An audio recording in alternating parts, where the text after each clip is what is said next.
Welcome to DKM classes students. Start करते हैं exercise 10.2 का क्वेश्चन नंबर सेकंड। क्या कहता है स्टूडेंट्स कि एक फिगर है 10.11 जो आपके सामने आपको दिख रही होगी। इसमें TP और TQ दो टेंजेंट है। देखो TP ये वाला और TQ ये वाला, दोनों टेंजेंट दे रखे हैं आपको। और इसका एक सेंटर है O, जिसमें एक एंगल बन रहा है POQ 110 डिग्री। तो PTQ निकालना है आपको, ये वाला एंगल निकालना है, PTQ निकालना है, ठीक है ना। तो कैसे करेंगे, कैसे निकालेंगे, आइए हम लोग करते हैं। पहले हम लोग एक काम करते हैं, पहले एक फिगर बना लेते हैं अच्छे से, ठीक है। एक फिगर बना लेते हैं जिससे कि आपको समझाने में मुझे आसानी हो, ठीक है। मैंने ये फिगर बनाया, ठीक है। उसके बाद मैंने क्या किया, एक लाइन यहाँ से यहाँ, यहाँ से यहाँ बनाया ऐसे, और यहाँ से फिर ये यहाँ बना दिया, ठीक है। ये लाइन बना दी ऐसे करके मैंने, ठीक है। उसके बाद मैंने यहाँ लिख दिया, ये लिख दिया मैंने P, ये लिख दिया मैंने यहाँ पे T, और यहाँ पे लिख दिया मैंने Q, और ये आपका सेंटर हो गया, ठीक। उसके बाद मैंने इसको बच्चा इससे मिला दिया यूँ करके, ठीक है। इसको इससे मिला दिया मैंने यूँ करके, ठीक, ठीक है। मिला दिया इसको, ठीक है। इसको सेंटर पे ऐसे ऐसे कर दिया आपने, ठीक है, ठीक है। चलो अब क्या कहता है, देखो PT और PQ एक टेंजेंट है, ठीक है ना। समझना बात को, ठीक है। देखो क्या क्या कह रहा है, पहले वो लिख लो। ये दे रखा है आपको 110 डिग्री, ठीक है। तो आपको कह रहा है PT और जो PQ है, PT और PQ और TQ, सॉरी TQ क्या है, PT और TQ जो है वो टेंजेंट है। क्या है वो बच्चों, वो आपके टेंजेंट है, ठीक है। वो टेंजेंट्स हैं, ठीक है। टेंजेंट दे रखे हैं आपको, ठीक है। समझ में आया आपको। और क्या दे रखा है, आपको दिया हुआ है angle POQ, this is O। POQ कितना दे रखा है आपको, 110 डिग्री, ठीक है। आपको क्या निकालना है, आपको निकालना है PTQ निकालना है। क्या निकालना है आपको, PTQ निकालना है, यानी कि ये वाला एंगल निकालना है स्टूडेंट्स आपको, ठीक है।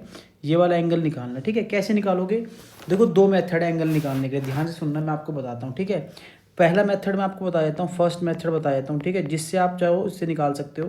पहले मैं आपको दोनों मेथड सिखा देता हूँ, ठीक है। पहला मेथड क्या है स्टूडेंट, समझो। देखो अगर एक PT एक टेंजेंट है, तो यहाँ पे कितनी डिग्री एंगल बना रहा होगा, 90 डिग्री बना रहा होगा। थ्योरम 10.1, टेंजेंट ऑलवेज कितनी डिग्री एंगल बनाता है, 90 डिग्री एंगल बनाता है। यहाँ पे भी कितनी डिग्री एंगल बनाया उसने, 90 डिग्री एंगल बनाया है ना। और चार फिगर है हमारे पास। देखो अगर मैं फिगर बनाने बैठूंगा, कुछ इस तरीके से बनेगी फिगर। देखो ये कुछ इस तरीके से फिगर बनेगी, है ना। तो ये P हो गया, ये A हो गया, ये Q हो गया, ये T हो गया। तो ये 90 डिग्री का एंगल बना रहे हैं, 90 डिग्री का एंगल बना रहे हैं यहाँ पे, है ना। ये 110 डिग्री हो गया, ठीक है। तो आप मुझे एक बात बताओ, देखो ये क्या है, एक फोर फिगर का एंगल, फोर फिगर है, ठीक है। तो यानी कि POQT ये क्या हो गया, एक तरीके से क्वाड्रिलेटरल हो गया। क्या हो गया आपका, एक तरीके से क्वाड्रिलेटरल हो गया, है ना। क्वाड्रिलेटरल हो गया, समझ में आया। क्या हो गया आपका, एक क्वाड्रिलेटरल हो गया, ठीक है। तो अगर आप क्वाड्रिलेटरल में क्या होता है, ये 90 डिग्री हो गया आपका, ये 90 डिग्री हो गया।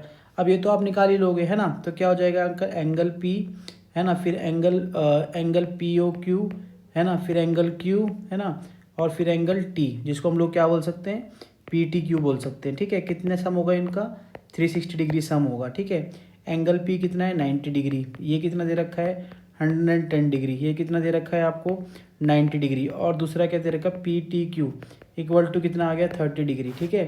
100 और 90 कितना हो गया, 200, 290, 290 plus angle PTQ equal to कितना आ गया, ये 360 डिग्री होगा, है ना।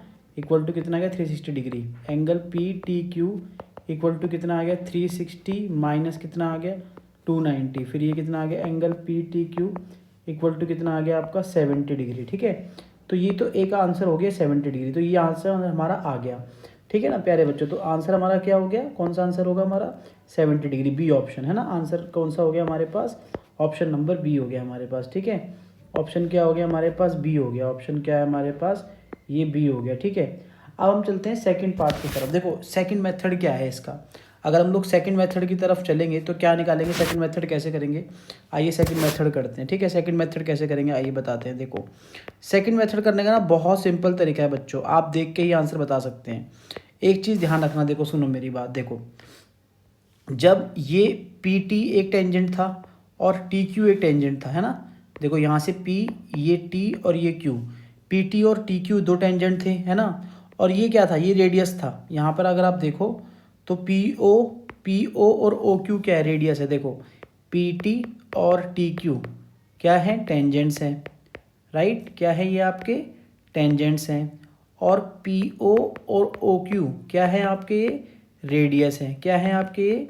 रेडियस हैं, ठीक है। अगर कभी लाइफ में आपके दो टेंजेंट्स, जो ये टेंजेंट है आपको मैं दूसरे मार्कर से मार्क करता हूँ, ये दो टेंजेंट, ये येलो टेंजेंट, दो टेंजेंट और दो रेडियस, मैं इसको दूसरे मार्कर से मार्क करता हूँ, दो रेडियस ऑरेंज मार्कर से मार्क कर दिया। अगर आमने सामने इनके एंगल कोई भी बन रहा है, जैसे ये वाला एंगल, ये वाला है, दोनों से एंगल कौन से होते हैं? सप्लीमेंट्री एंगल कहलाते हैं। तो अगर ये आपका कितना दिया हुआ था क्वेश्चन में आपको बच्चों, ये आपको दे रखा था 110 डिग्री, यही दे रखा था 110 डिग्री, हाँ। तो अगर ये निकालना है तो क्या होगा? Angle P O Q plus angle P T Q equal to कितना होगा? 180 डिग्री, ठीक है। सीधी सी बात है, डायरेक्ट आप देख के कर सकते हो। और ये P T Q equal to कितना आ गया? 118 डिग्री आ गया। तो यहाँ पे P T Q equal to कितना आ गया? 180 माइनस 110 डिग्री, तो ये कितना आ गया पहले बच्चों? P T Q equal to कितना आ गया आपके पास? 70 डिग्री। ये आपका फाइनल आंसर, ठीक है। सेकंड मेथड ये, यानी कि अगर दो रेडियस और दो टेंजेंट से कोई एंगल बन रहा है, क्वाड्रिलेटरल बन रहा है, तो उसके आमने सामने के एंगल सप्लीमेंट्री एंगल की तरह एक्ट करते हैं। मींस उनके आमने सामने एंगल का सम कितना होता है? 180 डिग्री कहलाता है, ठीक है। उस बेस पे भी आप क्वेश्चन को कर सकते हैं। Thank you.